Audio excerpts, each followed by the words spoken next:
ಇಂದಿನ ದೇವರ ವಾಗ್ದಾನ. ಕೀರ್ತನೆಗಳು 102:1.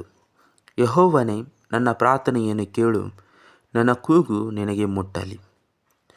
ನಾವು ಚಿಕ್ಕ ಕಷ್ಟ ಬಂದು ಚಿಂತೆಯಲ್ಲಿದ್ದಾಗ ಪ್ರಾರ್ಥನೆ ಮಾಡುವುದಿಲ್ಲ, ದೇವರೊಂದಿಗೆ ಮಾತಾಡುವುದಿಲ್ಲ. ಆದರೆ ಕೀರ್ತನೆ ರಚನೆಕಾರನು ತನ್ನ ದುಃಖದ ಸಮಯದಲ್ಲೇ ದೇವರು ತನ್ನೊಂದಿಗೆ ಮಾತನಾಡಬೇಕೆಂದು ಇಚ್ಛಿಸುತ್ತಿದ್ದಾನೆ. ಆತನ ಪ್ರಾರ್ಥನೆಗೆ ದೇವರು ಉತ್ತರ ಕೊಡಬೇಕು ಎಂದು ಕೇಳಿಕೊಳ್ಳುತ್ತಿದ್ದಾನೆ.